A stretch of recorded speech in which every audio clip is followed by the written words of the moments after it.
Breaking news. Telugu రాష్ట్రాల్లో సంచలనం సృష్టించిన కేసు. జీడిమెట్లలో 10వ తరగతి బాలిక ప్రియుడి కోసం తల్లిని చంపించిన కేసు. మొన్న సోమవారం ఈ ఘటన చోటు చేసుకుంది. సోమవారం సాయంత్రం ఆ 10వ తరగతి బాలిక నల్గొండలో ఉండే శివ అనే తన ప్రియుడిని పిలిపించి తల్లిని చంపమని ఆదేశించింది. ఈ ఘటన తెలుగు రాష్ట్రాల్లో ప్రతి తల్లిదండ్రిని కూడా భయభ్రాంతులకు గురి చేసింది. ఇప్పటికీ తెలుగు రాష్ట్రాల్లో జనం ఈ ఘటన గురించే మాట్లాడుకుంటూ ఉన్నారు. 10వ తరగతి చదువుతున్న ఆ బాలికకు బుద్ధి లేదా? 10వ తరగతి చదువుతున్న అమ్మాయి ఇలా చేసింది, ఆ పిల్లలు ఇలా చేశారు అంటే ఎటుపోతుంది సమాజం, ఎవరిని నమ్మాలి అనే భయం మాకు కలుగుతోంది అని తమ పిల్లలను కూడా చూసి భయపడుతున్న కొంతమంది తల్లిదండ్రులు కూడా ఉన్నారు.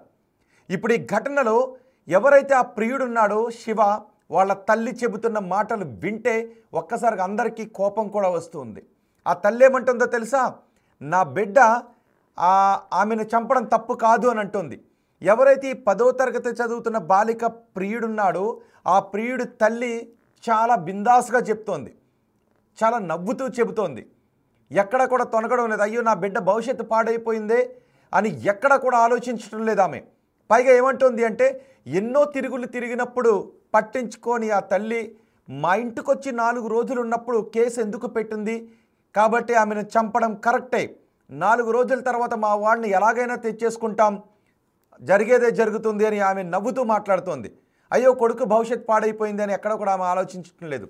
నిజానికి ఇలాంటి తప్పులు జరగడానికి కారణం ఈ ఆడబిడ్డని కన్నా ఆ తల్లిది, మగబిడ్డని కన్నా ఆ తల్లిది కూడా, ఇద్దరు తప్పు కూడా ఉంది.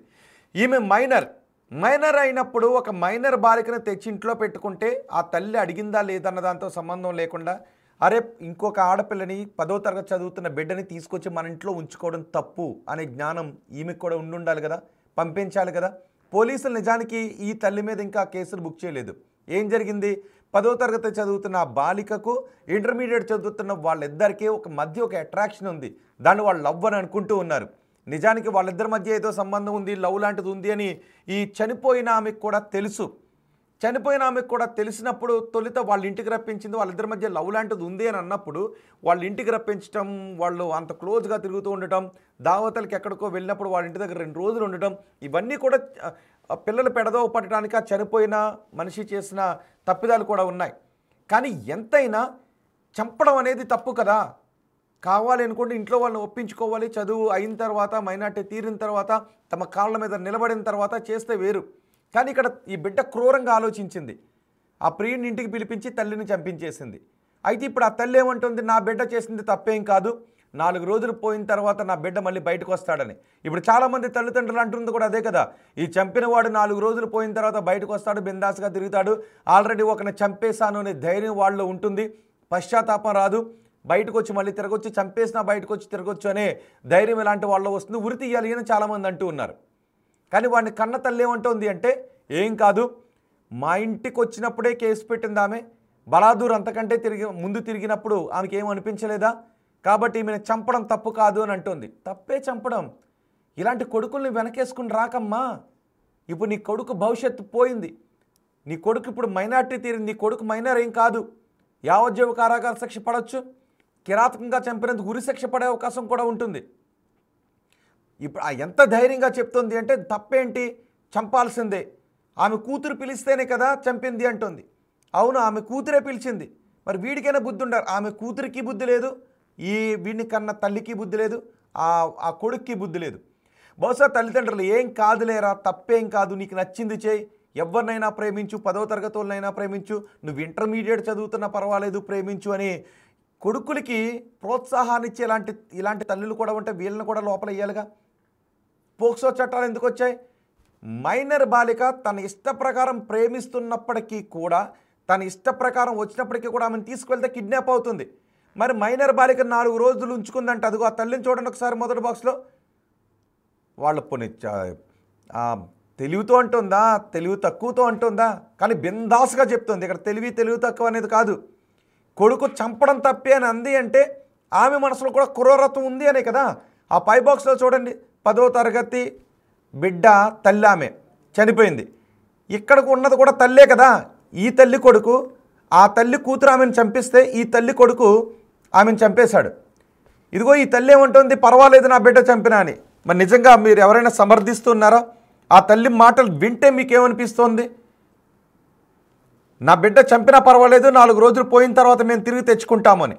ఇప్పుడు ఆ మైనర్ బాలికను హోముకు పంపించారు. బహుశా CCL, child conflict in law, CCL కింద పరిగణిస్తామని అంటూ ఉన్నారు. బహుశా ఆమెను CCLగా పరిగణిస్తే హోముకు కాదు, ఆమె కూడా యావజ్జీవకారాక తల్లిని మళ్ళీ పిలిచి, కొన ఊపిరితో ఉన్న తల్లిని, నా తల్లి కొన ఊపిరితో ఉంది, వచ్చి పూర్తిగా చంపెళ్ళు అందంటి 10వ తరగతి చదువుతున్న బిడ్డ. ఇంతకంటే క్రూరమా? మళ్ళీ వాడు వెనక్కొచ్చి ఆమెను చున్నీ బిగించి పూర్తిగా చంపేసి వెళ్ళిపోయాడు. బహుశా అలాంటి తల్లులు నువ్వేం చేసినా తప్పు లేదురా ముందుకెళ్ళు అని ధైర్యాన్ని ఇవ్వడం వల్లే కదా వీడికి ఇలాంటి ఆలోచనలు వచ్చాయి. ఇలా ఇంకొక తల్లి ప్రాణం తీశాడు. అక్కడ చనిపోయింది ఒక స్త్రీ, ఒక మహిళ, ఒక తల్లి అనే బాధ ఈమెలో కించిత్ కూడా లేదు. కోర్స్ పెడదారి పట్టడానికి ఈవిడ కూడా కారణమే. ఎస్, బిడ్డని పట్టించుకొని తనం, ఆ బిడ్డ పెడదారి పట్టడానికి ఆ చనిపోయిన తల్లి కూడా కారణమే. అలాగని చంపడాన్ని ప్రోత్సహిస్తారా? ఆమె చంపడాన్ని ప్రోత్సహిస్తుంది. నల్గొండలో ఉంటుంది ఆమె. ఒక్కసారి ఇప్పటికే మొత్తం తెలుగు రాష్ట్రాల షాక్కు గురై అలా ఎలా చంపిస్తుంది, అయ్యో 10వ తరగతి బిడ్డ తల్లిని చంపించిందా అని భయభ్రాంతులకు గురై బాధతో ఉంటే, ఆ చనిపోయిన తల్లి ఇంటి ముందు ఉన్నవాళ్ళు ఆమెను చూసి ఏడుస్తున్నారు ఇప్పటికీ. కానీ ఈ తల్లి మాత్రం చంపడం తప్పే అంటోంది. చూడమ్మా, ఒకవేళ నీ కొడుకు చంపడం తప్పే నువ్వు అనుకుంటే, నాకు తెలిసి నీ కొడుకు లైఫ్లో రాడు, యావజ్జీవ కారాగార శిక్ష పడుతుంది. అయిపోయింది నీ కొడుకు జీవితం, అయితే అయిపోయింది నీ కొడుకు జీవితం అయిపోయింది. ఒకవేళ రేపు కోర్టులో వాదన గట్టిగా ఉండి ఇతను చాలా క్రూరంగానే చంపాడంటే ఏమో ఉరిశిక్ష పడవచ్చు, కొన్ని కేసుల్లో ఉరిశిక్షలు పడినట్టు. కానీ నీ కొడుకు జీవితం అయితే అయిపోయింది. 4 రోజుల తర్వాత బయటికి రాడు. నువ్వు అనుకుంటూ ఉన్నావు 4 రోజుల తర్వాత నా కొడుకుని బయటికి తెచ్చుకుంటాంలే అని. నీ కొడుకు అయితే బయటికి రాడు. ఒకవేళ కొడుకులు చేసే తప్పులకి వంత పాడే తల్లులు ఎవరైనా ఉంటే ఈ ఘటన చూసిన తర్వాతనైనా బుద్ధి తెచ్చుకోండి. మైనర్ బాలిక ఇష్ట ప్రకారం వచ్చినది కేసే. కానీ అలాగని మైనర్ బాలికల తల్లిదండ్రులు కూడా మీరు కూడా గమనిస్తూ ఉండండి. కానీ ఇక్కడ వచ్చిన బాధ ఏంటి అంటే, ఒక విషయం చెప్తాను. కట్టడి చేస్తే అనుమానించారు అంటారు పిల్లలు, కట్టడి చేయలేరు, అలాగని వదిలేయను లేరు. ఇలాంటి పరిస్థితులు ఎవరైనా ఉన్నారా? ఉంటే కామెంట్ చేయండి. మరి వీళ్ళని ఎలా మార్చాలి? పిల్లలు కూడా మాకు ప్రైవసీ లేదా అంటుంటారు. ఆ ఏజ్లో ఉన్న పిల్లలు మాకు ప్రైవసీ లేదా, మేము ఫ్రెండ్స్తో మాట్లాడలేమా, ఇంకొక బాయ్తో మాట్లాడితే అనుమానిస్తారా అంటారు. అనుమానిస్తే అనుమానించారంటారు, అనుమానించకపోతే వదిలేశారు, బరి తెగించారు అంటారు. ఈ రెండు కూడా ఇప్పుడు మనం వెళ్ళి మాట్లాడినప్పుడు చాలామంది తల్లులతో మనం మాట్లాడినప్పుడు ఇవే మాట్లాడారు. ఫోన్లు ఇస్తే ఇచ్చారు అంటారు, ఇవ్వకపోతే ఇవ్వలేదు అంటారు. అలా కాదు అని బుద్ధి చెప్తే అనుమానించి కట్టడి చేస్తున్నారు అంటారు, వదిలేస్తే బలాదూరు వదిలేశారు అంటారు. అనుమానిస్తే అనుమానించారంటారు, అనుమానించకపోతే పిల్లల పెంచడం తెలీదు అని అంటారు. ఏం చెయ్యాలి అని చాలామంది తల్లిదండ్రులు అంటూ ఉన్నారు. మీరేమనుకుంటున్నారు చెప్పండి ఇప్పుడు నిజంగా ఈ ఘటన చూసిన తర్వాత? నాకైతే తల్లి బిడ్డను చంపించింది ఆశ్చర్యం. అంటే ఆ బిడ్డను ఆ బిడ్డ ఎవరినైతే తీసుకొచ్చింది ఆ ప్రియుడి తల్లి పర్వాలేదు నా కొడుకు చంపడం తప్పు కాదంటే అప్పుడు ఫ్యూజులు ఎగిరిపోయాయి. ఇలాంటి తల్లులు కూడా ఉంటారా అని. ఏం పర్వాలేదు చంపేశాడు, 4 రోజులు పోయిన తర్వాత తెచ్చుకుంటానులే అని. రాడమ్మ నీ కొడుకు రాడు. ఒకవేళ ఇలాంటి ఆలోచనలు ఉంటే మీ కొడుకుల్ని కొంచెం బాగా పెంచుకోండి. వాళ్ళు కూడా పేదరికంలో ఉన్న కుటుంబమే, చూస్తూ ఉంటే అర్థమవుతుంది పేదరికంలో ఉన్న కుటుంబమే. ఆమె అమాయకత్వంలో అంటుందో లేకపోతే తప్పు కాదు అనే మైండ్ సెట్లో చిన్నప్పటి నుంచి ఆ కొడుకుని అలాగే పెంచిందో. కొంచెం మానవత్వంతో పెంచండి అమ్మా కొడుకుల్ని, కొంచెం మానవత్వంతో పెంచండి అమ్మా బిడ్డల్ని. తల్లిని చంపింది కూతురు అంటే ఎంత క్రూరంగా ఆలోచించిందో మనం అర్థం చేసుకోవచ్చు. ఈ తల్లి చంపడం తప్పు కాదు అంటుందంటే ఈ తల్లి మైండ్ సెట్ ఆ పిల్లోడిని ఎంత క్రూరంగా పెంచిందో అర్థం చేసుకోవచ్చు. ఇంటర్మీడియట్ చదువుతున్న ఆ బిడ్డ వెళ్ళి అక్కడికి వెళ్ళి చున్నీ బిగించి మళ్ళీ వెనక్కి వచ్చి సుత్తితో కొట్టి చంపాడు అంటే భవిష్యత్తులో ఎంత క్రిమినల్ అవుతాడో సమాజానికి అర్థం చేసుకోవచ్చు. వీటన్నిటి గురించి ప్రతి తల్లిదండ్రి ఆలోచించాలిగా. నా కొడుకు చేసింది తప్పే అంటావా? నీ కొడుకు చేసిన దాన్ని సమర్థిస్తావా నువ్వు? నీ కొడుకు ఇంక రాడు, వాడి జీవితం అయిపోయింది నీ వల్ల, నీ పెంపకం వల్లే. నాకైతే ఆశ్చర్యం వేసింది, నిజంగా ఆశ్చర్యం వేసింది. నేను అనుకున్నాను ఆ కొడుకు తల్లి అయ్యో నా కొడుకుని ఇలా చేసింది. నిజంగా ఏం జరిగిందంటే ఇక్కడ ఆ 10వ తరగతి బిడ్డ ఏమంది అంటే, నువ్వు వచ్చి మా అమ్మని చంపుతావా లేదా, నువ్వు వచ్చి మా అమ్మని చంపకపోతే నేను చచ్చిపోయి నీ పేరు రాస్తాను లెటర్లో అని చెప్పిందంట అమ్మాయి. ఒకవేళ నిజంగా అమ్మాయి చచ్చిపోయి వాడి పేరు రాసి ఉండుంటే వాడి జీవితం అలాగైనా ఉండేది. వాడి జీవితం అలాగైనా ఉండేది. కొన్ని చోట్ల జరుగుతున్నాయి కదా, పగ తీర్చుకోవటానికి ఇలా లెటర్లో పేరు రాసిన తర్వాత సమాజం అంతా కూడా వాడినే తిడుతుంది. ఈ అమ్మాయి తిరిగిందన్నది మర్చిపోద్ది, ఎందుకంటే మైనర్ అఫ్కోర్స్ ఏం అనలేము కాబట్టి. కానీ ఇక్కడ తల్లిదండ్రుల ఇద్దరు వైపు నుంచి కూడా పెంపకం సరిగ్గా ఉండాలి కదా. కానీ ఈ అమ్మాయి ఏమంది, నువ్వు వచ్చి మా అమ్మని చంపకపోతే నీ పేరు రాస్తానని బెదిరించిందంట, ఫోర్స్ చేసిందంట చంపమని. వాడు కనపడకుండా ఎక్కడికైనా వెళ్ళిపోవాల్సింది. ఇంకొక మాట చెప్తున్నాను, మిమ్మల్ని ఎవరైనా ఫస్ట్ మైనర్ అమ్మాయిని ప్రేమించడం మానేయండి. ఇలాంటి స్నేహాలు ఇలాంటి ప్రేమలు ఉంటే మానేయండి. మైనర్ అమ్మాయిని ప్రేమించడం మానేయండి. అబ్బాయిలు మైనర్ అమ్మాయిని ప్రేమిస్తే మీ జీవితం అయిపోయినట్టే, బుగ్గిపాలు అయిపోయినట్టే. అమ్మాయి ప్రేమిస్తుంది కదా అని మీరు అనుకున్నా, అమ్మాయి కవ్విస్తుంది కదా అని మీరు అనుకున్నా, ఆ అమ్మాయి మైనర్ అయితే, నేను డైరెక్ట్గా చెప్తున్నా, పచ్చిగా చెప్తున్నా, అమ్మాయి మైనర్ అయితే అమ్మాయి ఐ లవ్ యూ చెప్పింది కదా అని మీరు చంకలు ఎగరేసుకుని వెళ్ళారంటే మీ జీవితం అయిపోయినట్టే, గుర్తుపెట్టుకోండి, జీవితం అయిపోయినట్టే. కాబట్టి మైనర్ అమ్మాయి ప్రేమ దోమ అంటే మీరు చెవులు మూసుకుని వెళ్ళిపోండి. అమ్మాయి కనీసం ఫోన్ కూడా ఆన్సర్ చేయకండి, లేదంటే జీవితాలు హారతకర్పూరం అయిపోయినట్టే మీకు. ఇక్కడ కూడా అదే జరిగింది.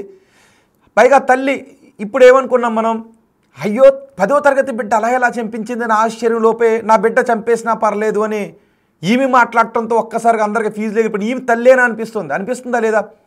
మీకు ఎవరికైనా అనిపిస్తుందా? అసలు ఒక తల్లి అయ్యుండి ఇలాంటి మాట ఎలా మాట్లాడుతుంది అని ఎవరికైనా అనిపిస్తుందా? నాకైతే అనిపిస్తుంది. నాకైతే ఫీజులు ఎగిరిపోయాయి.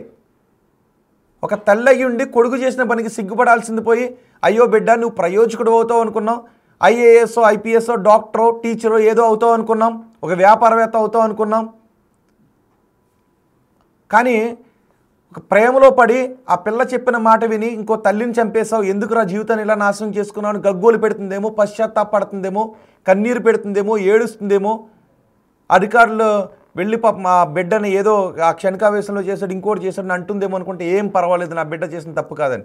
రేపొద్దున ఏదో కారణం చేత ఓ 14 ఏళ్ళ తర్వాత ఎప్పుడో వాడు బయటకు వచ్చిన తర్వాత ఈ మాటలు గుర్తు చేసుకుంటే వాళ్ళ పశ్చాత్తాపం వస్తుందా, లేదంటే ఇంకా క్రిమినల్గా తయారవుతాడు? ఇలాంటి వాళ్ళను ఏం చేయాలి చెప్పండి? ఇప్పుడు చెప్పండి, వాడిని ఏం చేయాలి చెప్పండి? ఇలాంటి ప్రోత్సహించే తల్లులు ఉన్నప్పుడు అలాంటి కొడుకులు తయారు కారా? అఫ్కోర్స్ నిజమే, కొంతమంది వదిలేస్తున్నారు. నేను కొంతమంది తల్లులను తప్పుపడతా. బిడ్డల ముందు మందు తాగటాలు, బిడ్డల ముందు ఇంకొక సంబంధాలు ఏర్పరచుకోవటాలు, ఇలాంటివి చాలా చోట్ల జరుగుతూ ఉన్నాయి. మనం డైరెక్ట్గా మాట్లాడుకోవాలని అనుకుంటే కొన్ని నిజాలను నిజంగా మాట్లాడుకోవాలి, నిర్భయంగా మాట్లాడుకోవాలి కదా, ఎవరేమనుకున్నా కూడా. బిడ్డల ముందు తప్పులు చేస్తున్న తల్లిదండ్రులు చాలామంది ఉన్నారు, అవునా కాదా? బిడ్డల ముందు తప్పులు చేస్తున్న తల్లిదండ్రులు చాలామంది ఉన్నారు. మరి అలాంటి తల్లిదండ్రులు చూసినప్పుడు బిడ్డలు ఏమి నేర్చుకుంటారు? నా కొడుకు చంపేసినా పర్లేదు అంటూ నీ తల్లి మాటలు వింటే ఆ కొడుకులు ఏమి నేర్చుకుంటారు? ఇదే మైండ్ సెట్తో పెంచింది. బిడ్డల ముందు తప్పులు చేయకండి, వాళ్ళు అవే నేర్చుకుంటూ ఉంటారు, ఎదిరిస్తారు. నువ్వు చేస్తే తప్పు, నేను చేస్తా తప్పు కాదా అంటూ ఉంటారు. తర్వాత వాళ్ళ జీవితాలు నాశనం అయిపోతాయి, మీ జీవితాలను నాశనం చేస్తారు. ఇప్పుడు జరిగింది అదే. సో ఇప్పుడు ఆ తల్లి మాట్లాడిన మాటలు వింటే మీకు ఏమనిపిస్తుంది? ఆ తల్లి ఏం మాట్లాడిందో మళ్ళీ క్లియర్గా చెప్పి నేను క్లోజ్ చేస్తాను. ఆమె చాలా చోట్ల తిరిగింది, చాలా చోట్ల తిరిగినప్పుడు పట్టించుకోలేదు ఆ తల్లి అని. మరి పట్టించుకోవాలి కదమ్మా, పాపం ఆమె చనిపోయింది, ఏమంటానికి కూడా లేదు. కానీ ఆమె ఎందుకు పట్టించుకోలేదు? మరి వాళ్ళిద్దరికీ స్నేహం ఉందని నిన్న పోలీసులు కూడా చెప్పారు. వాళ్ళిద్దరి మధ్య ఒక ప్రేమ లాంటి రిలేషన్ ఉంది అనే విషయం ఆమెకి నాలెడ్జ్లో ఉంది అని. ముందంతా పట్టించుకోవడం మానేసి వాళ్ళు బాగా పీకల్లోతు ప్రేమలో కూరుకుపోయిన తర్వాత అక్కడికి వెళ్తుంది, వాటితో కలిసి వెళ్తుంది, బయటికి వెళ్తుంది, తిరుగుతుంది, ఇవన్నీ తెలిసిన తర్వాత మరి అప్పుడు ఆపకుండా వీళ్ళింటికి వెళ్ళి మా ఇంటికి వచ్చినప్పుడే, మా ఇంట్లో 4 రోజులు ఉన్నప్పుడే కేసు పెడుతుంది ఆ తల్లి, ముందు వదిలేసి అందుకే చంపినా పర్వాలేదు అని ఈమంటోంది. చంపడం తప్పు. మైనర్ బాలికను మీ కొడుకు ఎవరైనా తీసుకొస్తే ఇది తప్పురా అని చెప్పి చెంప పగలగొట్టి ఆ మైనర్ బాలికను వాళ్ళ ఇంటికి పంపించండి. మైనర్ బాలికలను తీసుకుని రావడం, ఆ పిల్ల ఇష్టపడ్డా తీసుకుని రావడం తప్పు, గుర్తుపెట్టుకోండి. పోక్సో లాంటి చట్టాలు ఉన్నాయి. మళ్ళీ చెప్తున్న తల్లిదండ్రులు మీకు అజ్ఞానంలో ఉన్నారో, లేకపోతే నా కొడుకు బాగా ఒక అమ్మాయిని తీసుకొచ్చాడు అనే ఈ సినిమాలు చూసి ఆనందంలో ఉన్నారో, తప్పు. మైనర్ బాలికను కనుక మీ కొడుకు తీసుకొస్తే, మైనర్ బాలికతో మీ కొడుకు ప్రేమలో ఉంటే తప్పు. వాని జీవితం కర్పూరం అయిపోతుంది, గుర్తుపెట్టుకోండి. మైనర్ బాలికలు లవ్ యూ చెప్తే వాళ్ళ జోలికి వెళ్ళకండి. పచ్చిగా చెప్తున్నా, స్ట్రైట్గా చెప్తున్నా, మైనర్ బాలికల జోలికి వెళ్ళకండి. ఫస్ట్ జీవితంలో నిలబడటానికి ట్రై చేయండి, లేదంటే మీ జీవితాలు కర్పూరంగా మారిపోతాయి, హారతి కర్పూరం అయిపోతాయి. ఇంకో పదాన్ని వాడాలనిపిస్తుంది కానీ ఆ పదాన్ని నేను వాడలేదు. బహుశా ఎవరికైనా ఆ పదాన్ని గెస్ట్ చేస్తే కామెంట్ బాక్స్లో తెలియచేయండి. న్యూస్ రూమ్లో ఉన్నాను కాబట్టి ఆ పదాన్ని వాడలేదు. ఇలాంటి మైనర్ బాలికల జోలికి వెళితే వాళ్ళే మిమ్మల్ని కవ్వించినా కూడా చట్టం వాళ్ళకి ప్రొటెక్ట్ చేస్తుంది. అబ్బాయిలు గుర్తుపెట్టుకోండి, మీ తల్లిదండ్రులు మిమ్మల్ని వాళ్ళ కష్టం వచ్చి పెంచుతూ ఉన్నారు కాబట్టి ఒకసారి మీ తల్లిదండ్రులు మీ జీవితాన్ని దృష్టిలో పెట్టుకోండి. నేను ఇది కూడా ఎందుకు చెప్తున్నానంటే చాలామంది ఉంటారు, కొంతమంది ఏం చేస్తున్నారు, చంపేస్తున్నారు, కొంతమంది చచ్చిపోతున్నారు, కొంతమంది ప్రియురాలను చంపుతున్నారు, కొంతమంది వాళ్ళు ప్రాణత్యాగాలు చేసుకుంటూ ఉన్నారు, ఇంకొంతమంది ఆ ప్రియురాళ్ళ కోసం ఆ ప్రియురాలు ఇంకెవరినో ప్రేమిస్తే వాడిని చంపేస్తూ ఉన్నారు, ఇటు పెళ్లి చేసుకున్న తర్వాత ఇంకొకటి మోజులో పడి భర్తలను చంపేస్తూ ఉన్నారు. ఇలాంటి దరిద్రాలన్నీ చోటు చేసుకుంటున్నారు. ఓకే, అది పక్కన పెడదాం కాసేపు. కానీ ఈ తల్లి మాత్రం కొడుకుని సపోర్ట్ చేయడం తప్పు. మీరేమనుకుంటున్నారు? మీ అభిప్రాయం కామెంట్ బాక్స్లో తెలియచేయండి.